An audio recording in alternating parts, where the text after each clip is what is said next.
Welcome to today's edition of Raw Takes with Andrew Hody. Like, comment, and subscribe as always. I want to hear your Raw Takes as you listen to my Raw Takes. Please leave your likes, comments, and subscriptions below. We're going to have an upcoming contest coming up later in the month of January, so make sure to stick around for news on that as the month goes on. Happy New Year's Eve to everybody. As I said, like, comment, subscribe for more Raw Takes. And also make sure to check out the show. The links are right below in the description. On X, you can find me at Hody Andrew. You can find Raw Takes on Instagram at Hody Raw Takes.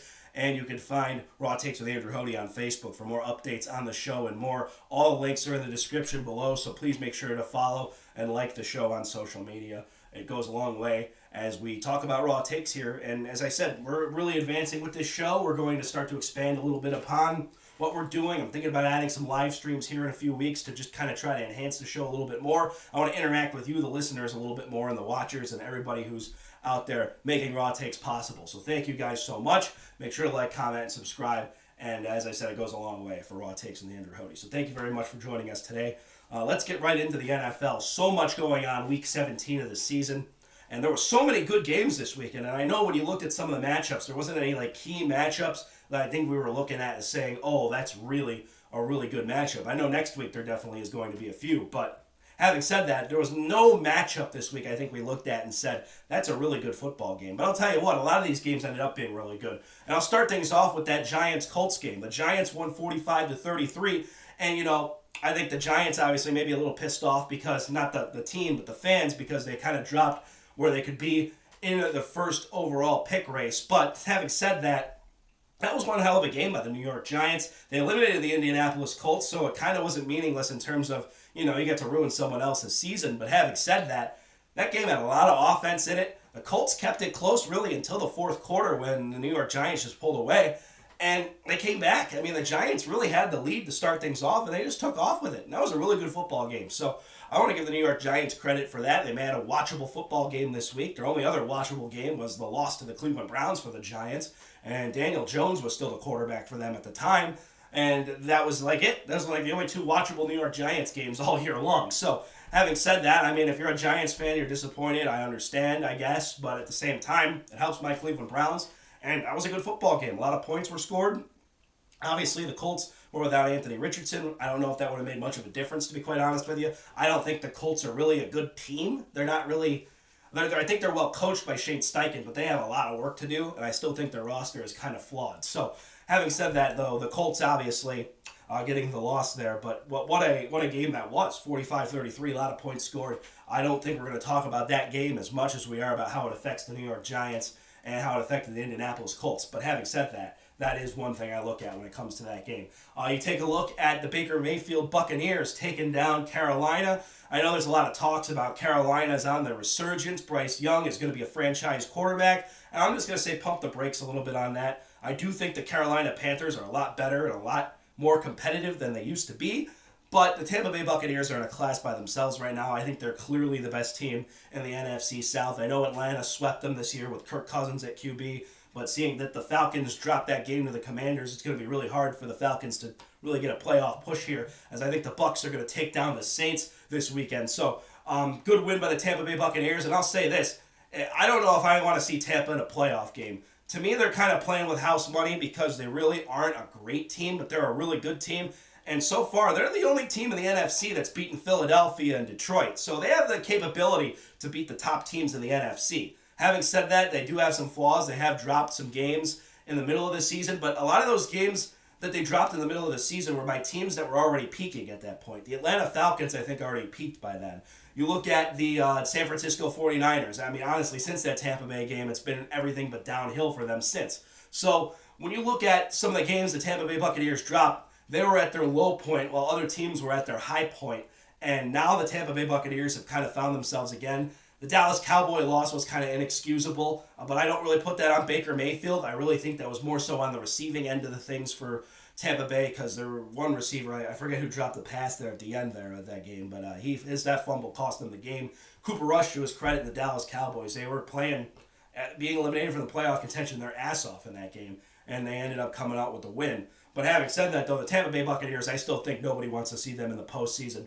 Not just if you're Detroit or Philly. I think they're going to likely be the 4 seed. If I'm Minnesota, I'd be concerned playing Baker Mayfield. But I think that would be a great storyline too. Two quarterbacks in the NFC that a lot of people gave up on, playing off against each other in the playoffs. That would be fun, and Tampa Bay would likely host that game. So, or Detroit, because Detroit, I know Jared Goff was a 2016 draft pick, but that would be another good story too. I still think Detroit's going to end out winning every single division game this year and get the 1 seed, but we'll talk about my Week 18 thoughts in a minute. Back to Week 17, Tampa Bay. Obviously, I think they're in prime position, and as a Cleveland Browns fan, you can imagine how sad I am watching Baker Mayfield do what he's doing in a Tampa Bay Buccaneers uniform. And I know I made an apology video to Baker Mayfield because I was very critical of him in 2021. Still was, because I was just sick of the whole Baker attitude. Because everything that came with Baker at the time, he was a media machine. He was a crap talker. He was this. He was that. There was always media spotlight on him, and as a Browns fan, I got sick of it. But now that he's at Tampa Bay, he could be the adult in the room. And the Browns were looking for an adult in the room, and the adult in the room might have been Baker Mayfield needing to grow up a little bit more, which he has done with the Tampa Bay Buccaneers. And now he's the Tampa Bay Buccaneer. They've taken off, and the Browns have sunk with who we thought may have been an elite quarterback in Deshaun Watson. So I go into my apology to Baker and my Cleveland bias all day long because I'm really sad, but I'm rooting for the Tampa Bay Buccaneers. And I think Tampa Bay is a blue-collar city. A lot of people from Cleveland live in the Tampa Bay area. You can ask some of my relatives. They have some residents down in the Tampa Bay St. Pete area, so they're very happy probably watching Baker Mayfield do as well as he is. And they've kind of become some part-time Bucs fans. So, yeah, absolutely. I think that is a big selling point down in Tampa Bay, and all the Boston fans when they had Tom Brady. Tampa as a market is kind of interesting because a lot of people from the north now live down south in Tampa Bay, Florida. So when you look at that market, it's a lot of fans of other teams. So I'm sure there's a big Cleveland following down there that is really excited to have Baker Mayfield down there, and maybe he isn't paying as much attention to the Browns because Baker's there. But having said that, that's neither if or there. I just wanted to point that out. Here or there, excuse me. But, that's a good thing. And I think the Tampa Bay Buccaneers doing as well as they are is good for the NFL. And that's a franchise that had a long postseason drought from 2007 until Tom Brady got there in 2021. So the fact that they've essentially made the playoffs every year since Tom Brady got there is a statement to how well their organization is. And I mean 2020 is when Tom Brady got there, excuse me. So, but yeah, good job on the Tampa Bay Buccaneers and Baker Mayfield. I think they're going to beat the Saints next week with Spencer Rattler, who barely anyone knows nationwide. I think it could be a possible upset because it's any given Sunday in the NFL, but I don't see the Saints going anywhere. They don't have much to play for. All they're playing for is to try to ruin Tampa's season, and I think Tampa may have a little bit of an edge there. But Atlanta gets Carolina, so the pressure is on Tampa Bay to win next week. But that's a team I wouldn't want to see in the playoffs, as I said. Their offense can be explosive, especially if you have a weaker defense like we think Detroit has right now. But speaking of Detroit, that game against San Francisco was awesome. They pushed the gas as hard as they could. They had pushback this week from some of the media who are saying Detroit should rest everybody this week. It's a meaningless game because next week is for the number 1 seed. That's bogus. Okay? You essentially can lock down the number 1 seed with a win over Minnesota by beating San Francisco. So Dan Campbell's approach, and he even gave pushback to the media, said we're going all out. We're going to play our asses off and win this football game. And they did. They pushed, and they pushed, and the Detroit Lions were down a lot of that game. Their defense wasn't necessarily great in the first half. In the second half, it was spectacular. Talk about a guy like Kirby Joseph with his 2 picks. Brock Purdy, I still think, had overall good numbers outside of the interceptions, and I still think Brock Purdy, coming up on a possible extension, I think the San Francisco 49ers are definitely going to look at that. But the 49ers, obviously, injuries have beaten up this season. We see that happen with the 49ers from time to time. Their window, I don't think, is closed all the way once everybody gets healthy again, but obviously that's the Rams division. So, I think San Francisco just has had a rough batch this year, and I think they'll be fine in the long run. But having said that, though, yesterday was Detroit's night. And they said yesterday, we don't care who you are, how you played. And guess what? The San Francisco 49ers took it to them in the second half of the NFC Championship. So for me personally, I think Detroit had every reason to play their starters, get revenge on a team that beat you last year, and now you have an opportunity in the Motor City to play the last game of the NFL regular season and punch your ticket in as the number 1 seed, which has never happened for the Detroit Lions, at least in the modern era. I don't believe it's happened in the prior era. I don't know where they were in 1957 when their last championship was won. I don't know if they were the number 1 seed or not, so you can check me on that. But at least in the modern era, the Detroit Lions have never been the 1 seed. So this is a huge opportunity for them to punch their ticket as the 1 seed, win the NFC North win back-to-back divisions again. I believe it's been since the 90s since they did that. It may have even been before then, though. But it's been a long time since the Detroit Lions have won back-to-back divisions or had the number one seed. So, if ever. I mean, they're a historically really bad franchise. So this is huge for the Detroit Lions to just punch their ticket in. I think they're gonna. I think Minnesota's good. I don't think they're Detroit good. Detroit has that fight in them. They're a really good football team to watch. I'm excited to see how that goes. And I think the Detroit Lions putting their pedal to the metal and taking it to the San Francisco 49ers like they did last night set a statement to the NFL that, hey, there's no such thing as we're going to just rest all our guys this week because we know next week's game means everything. No. This team beat us in the NFC Championship. This team prevented us from going to a Super Bowl last year. We're going to make their season even worse for as bad as it's been for the San Francisco 49ers. So good job and props to the Detroit Lions. That was an awesome football game to watch too.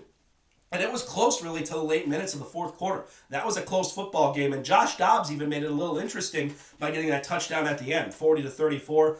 Detroit's defense is obviously still flawed a little bit, but I'll say this. Kirby Joseph obviously made a statement yesterday with those 2 picks. I still think Detroit's defense is really well coached under Aaron Glenn, and I think they're going to be just fine. I think they're going to win playoff games this year. I don't know if they're going to get to the Super Bowl. I think Philadelphia is going to give them one hell of an effort, especially the way Saquon Barkley ran the football against the Dallas Cowboys this weekend. I mean, woo-hoo-hoo!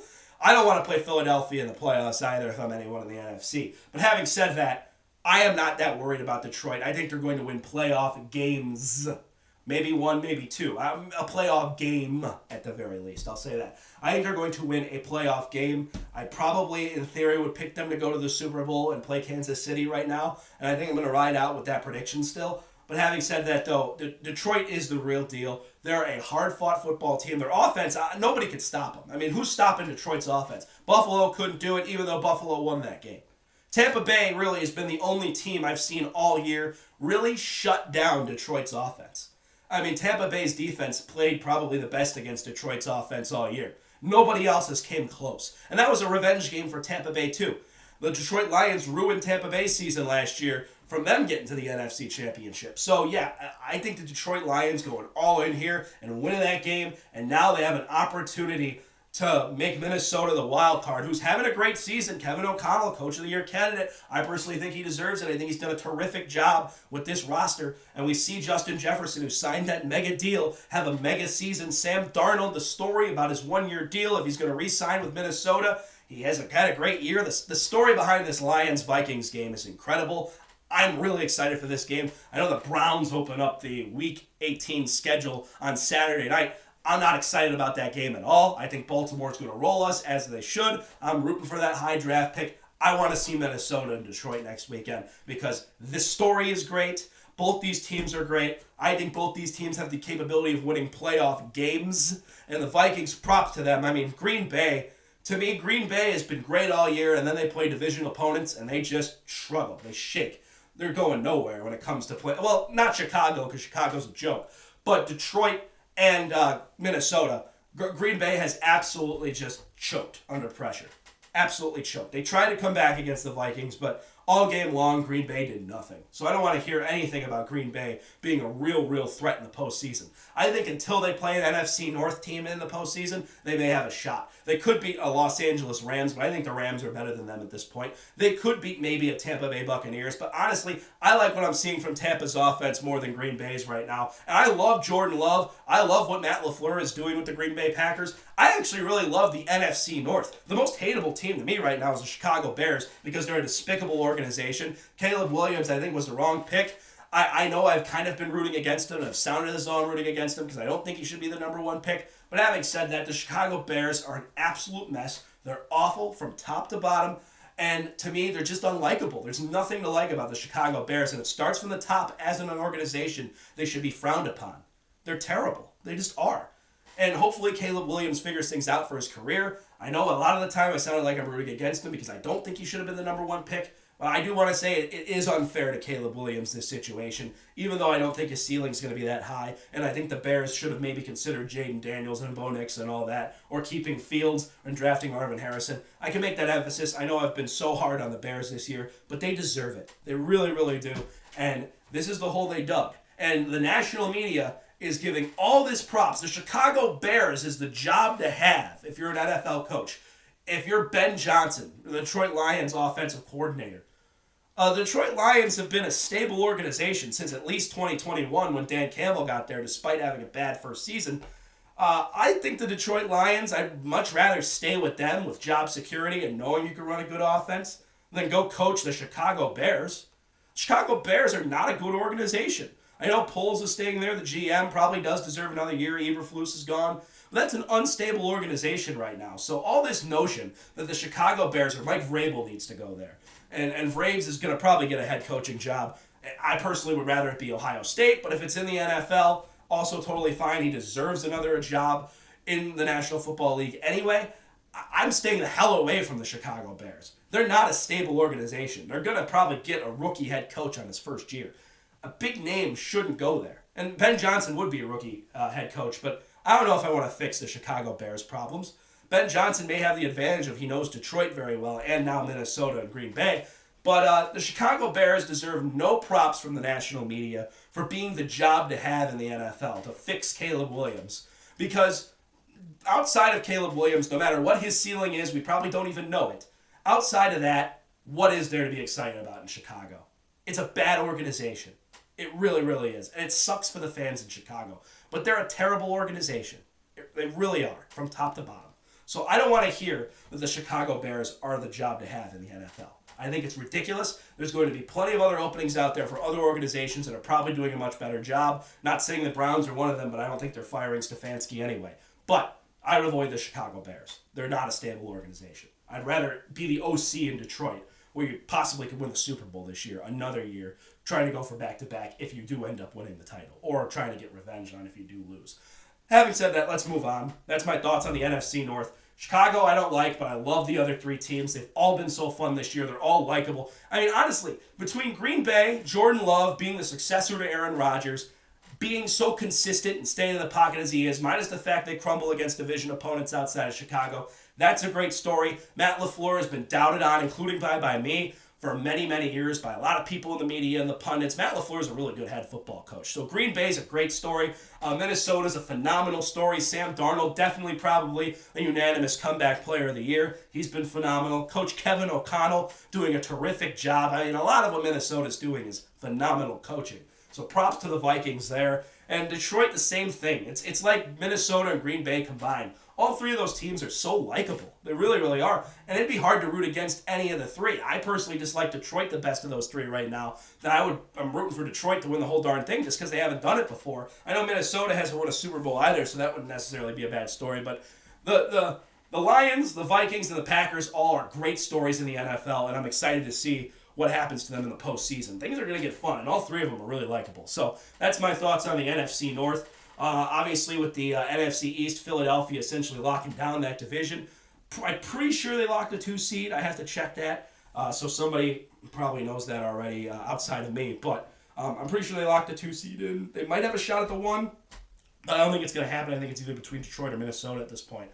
So I think when you look at Philadelphia's storming the Dallas Cowboys, their first sweep of the Cowboys since 2011, I believe. I don't know if I want to play Philadelphia in the playoffs either. Saquon Barkley, the way he's running the football, I mean, for goodness sake.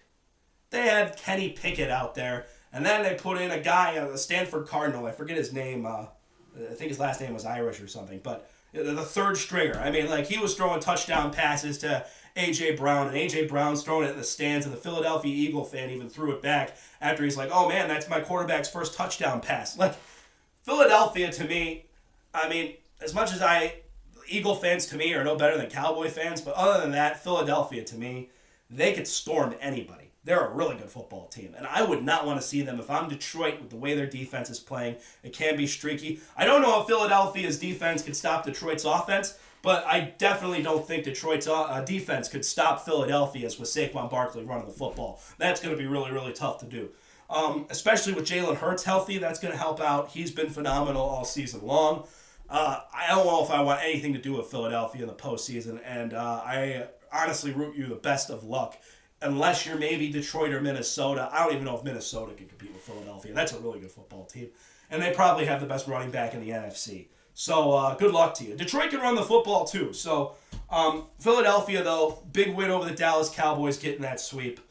And then you look at Washington taking down Atlanta. Atlanta essentially fighting for their playoff life. That was one hell of a game, too. And it went to overtime. Michael Penix is a great story. Didn't get to touch the football in overtime. I still think the NFL has to adjust that rule, but I can complain about that in another video.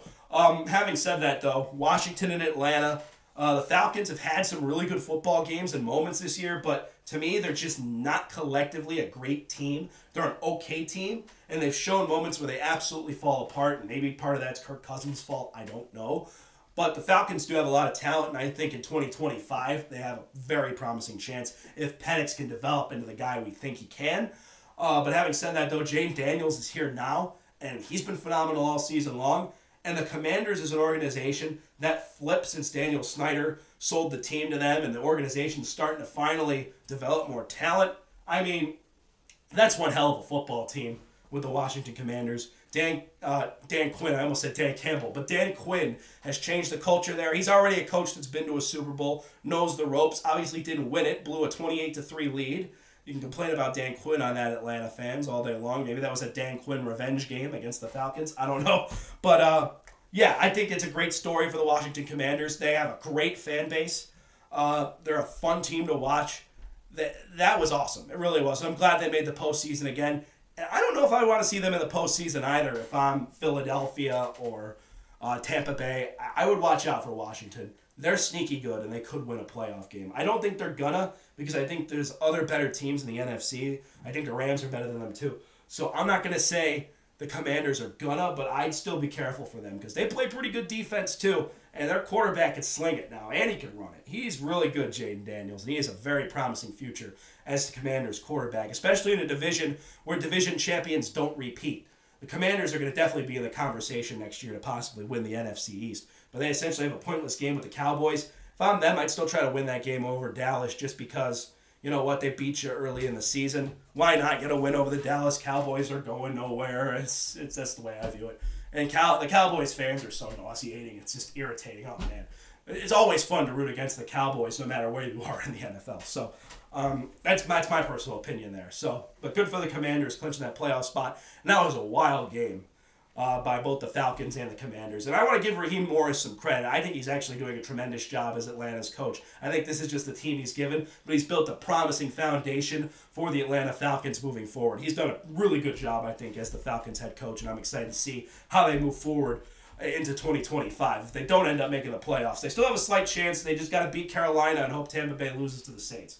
So those are my thoughts on the NFC, and obviously the Rams' strength of schedule over Seattle. Seattle, to me, has an Indiana Hoosiers schedule. I said it numerous times. They beat all the easy teams and lose to all the good ones. And so the Rams, I think, are definitely much more of a threat. Beating Arizona this week, barely, so I don't think the Rams are overall going to be the biggest threat in the NFC postseason, but I still wouldn't want to play them in a playoff game. Honestly, having said that, I probably wouldn't want to play any playoff team in a playoff game because it's the playoffs. It's what it's all about. But moving on to the AFC, obviously we've talked about Kansas City clinching the number one seed already. That's to be expected. But what I thought was an incredible stat is they actually have not scored 30 points over. I don't think they've scored over 30 points this year. And every other team that hasn't has only like 3 wins. But they're clinching the number one seed and they're 15-1 because their defense is really the force of that team. Led by a lot of great guys. You look at Karlaftis on the defensive front, and you look at the fact that they have a quarterback who's just clutch enough to get the moment done when it's needed. That's Patrick Mahomes. So Patrick Mahomes doesn't have to be incredible in order for the Kansas City Chiefs to win football games. And he usually isn't that incredible in order for the Kansas City Chiefs to win football games. He just does what he does best, and that's winning the game in the big moments. And when does Patrick Mahomes not deliver on that? Very, very little. It's not typical of him. The Kansas City Chiefs know who they are. They have championship pedigree. They're going to be competing for a Super Bowl. As irritating as it may be for a lot of us outside of Kansas City, they're competing. They're going all the way. They're going to be a force to be reckoned with. You look at the Buffalo Bills. Great team constructed-wise. They always choke against KC. They have the opportunity to not do so here. They may not. They could beat KC, but we've never seen them do it in the postseason yet. So, Buffalo, I wish you luck. we'll have to see what happens because Kansas City has home field advantage if you even get to that point. Because Baltimore looks really good too. Baltimore smacked the Buffalo Bills earlier this season. Could they do it again? It's possible. I think because Buffalo won this week, Baltimore doesn't have a chance to clinch the number 2 seed, so they'll likely be the 3. But having said that, though, I mean, Lamar can throw the ball efficiently. They're going to be a tough out in the postseason, no matter who plays them. They might get Pittsburgh again in the first round.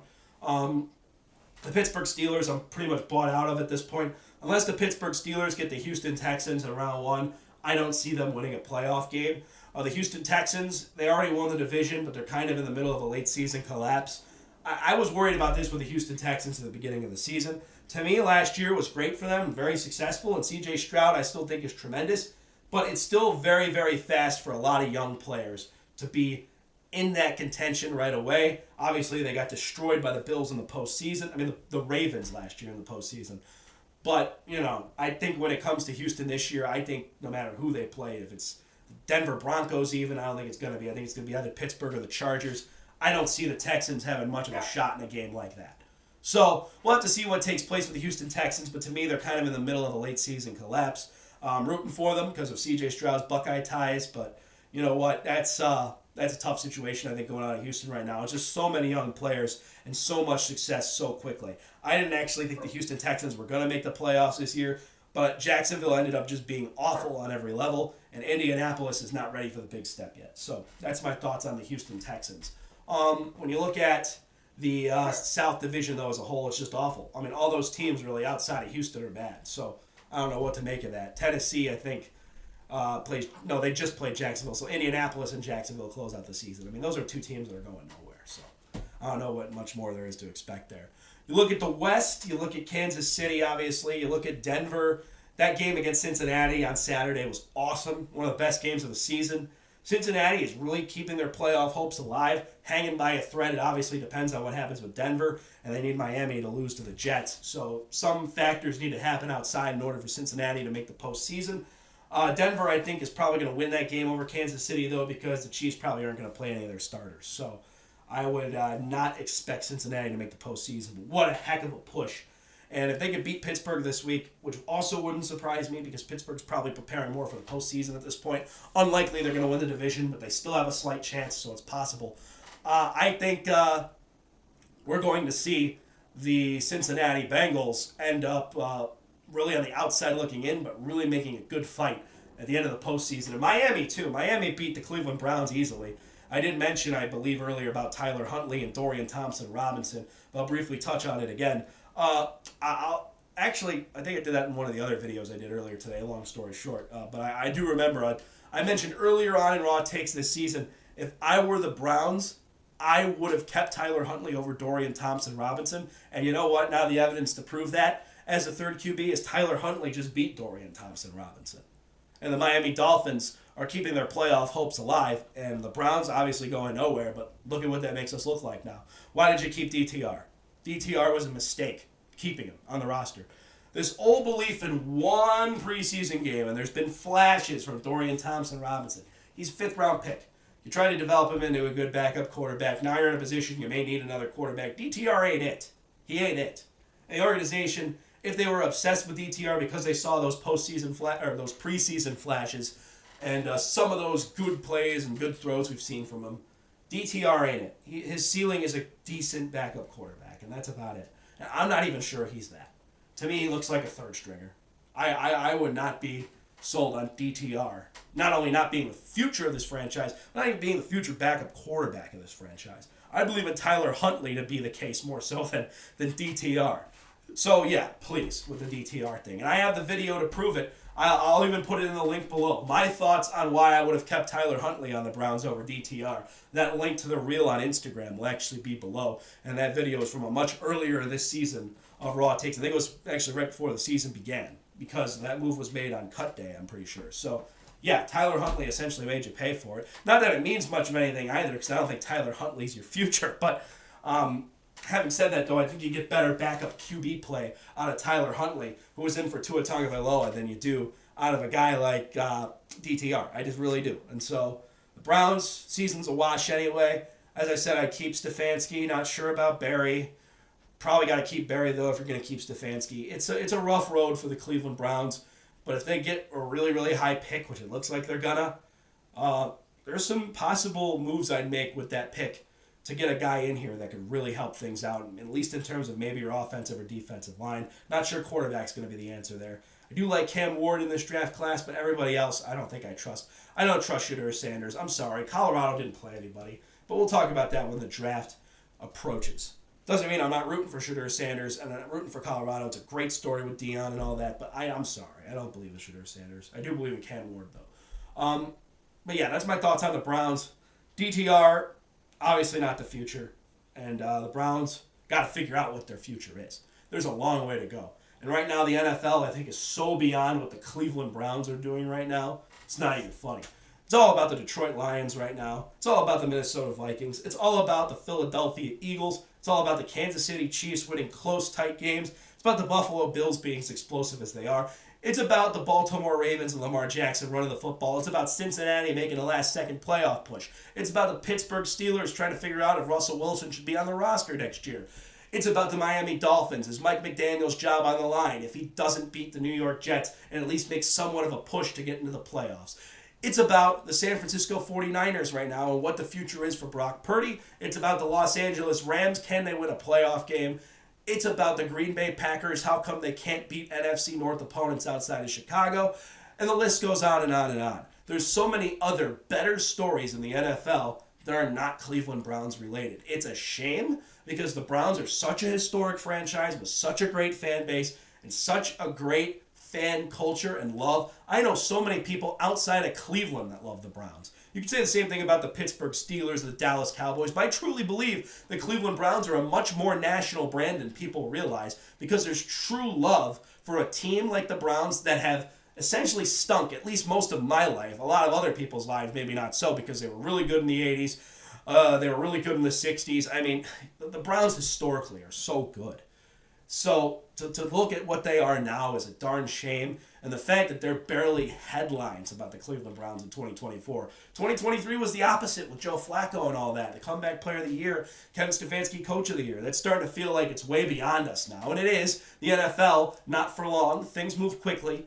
But having said that, though, the Browns give us nothing this year, so there's nothing to be excited about. But there can be a quick fix. The Browns can be competitive in 2025. I think they have a good culture set in place with Stefanski at the very least to do so. The questions are going to be, can the organization recoup and rebuild upon that? Not rebuilding for an entire few years and saying we're a few years away. Is there a way in 2025 we could do a quick fix and get this team to be competitive with the Baltimores, the Cincinnatis, the Pittsburghs of the world, the Kansas Cities of the world? I mean, there's ways to get this organization up and running into a contender next year. So to me, it's really sad that the Browns are in this position, but that's where they are, and they got to fix it. We can lecture about the Browns all day long, but I just gave you so many other stories around the NFL. They're so much better than the Cleveland Browns. It's a damn shame, but it's the situation. I hope the Browns figure it out. I think they can figure out a quick fix this offseason, but we'll have to see. There's a lot pandering on that, and this Deshaun Watson situation ain't looking very good. So we'll have to see what takes place with the Browns moving forward. But let's get off the Browns for a little bit, and let's get off the NFL. Those are my thoughts, of course, on Week 17. Let me know what you think in the comments below, and I want to know your thoughts. If you disagree with me, that's fine. I want to hear it. I'll give you a shout-out on the show, and I'll tell you why I agree or disagree with you. I'm always in the mood for respectful discussions about why we may disagree on certain things. Please reach out to Raw Takes with Andrew Hody. As I said, we're going to expand upon this show. We're going to do live streams soon in the future. We're going to have a contest coming up later in January, which I'll talk about later on. So much going on. So please make sure to give me your feedback. I want to hear your feedback from me, and I want to hear what you have to say and your opinions. And we'll talk about them all right here on Raw Takes with Andrew Hody. Briefly about the Cleveland Cavaliers and the NBA. Obviously, now that the NFL season, at least the regular season's winding down, I will be paying a lot more deep dive into the NBA right now. But I want to congratulate my Cleveland Cavaliers on a nice win over the Golden State Warriors. The Warriors looked like they were possibly back in contention for a championship, but the Warriors aren't going anywhere. I'm sorry. They're not a good basketball team. They just aren't. They're just an okay basketball team at the very least, and the Cleveland Cavaliers are absolutely just taking down opponent after opponent after opponent. I mean, we got the season series over the Denver Nuggets. Let's go. Let's go, Cavs, the core four for the land. I'm ready to see what we keep doing. in 2025 because I think my Cavaliers have a great shot. The Oklahoma City Thunder also look like they have a great shot too in the Western Conference. I think Minnesota's starting to slowly figure some things out. The Memphis Grizzlies with Ja Morant back in the lineup, they look like a really good basketball team too. There's a lot of teams that are a joke though. The Golden State Warriors, I wouldn't say are a joke, but I wouldn't take them seriously. The Lakers as an organization are a joke, but as a basketball team, they're just okay. I don't think the San Antonio Spurs are much of a watch right now either. Even though I think Victor Wembanyama's fun, but still got a long way to go. But the NBA season, as it starts to get closer to March, as we start to get closer to April in that postseason, those 7-game series all winding down, we're going to cover a lot of basketball. We're going to talk about it right here on Raw Takes with Andrew Hody. That's going to be it for Raw Takes with Andrew Hody today. Like, comment, subscribe. Check out the show on social media. Hope everyone has a great New Year. Stay safe, spend it with family, and we'll see you next time on Raw Takes with Andrew Hody coming up later this week. Have a good one, everybody.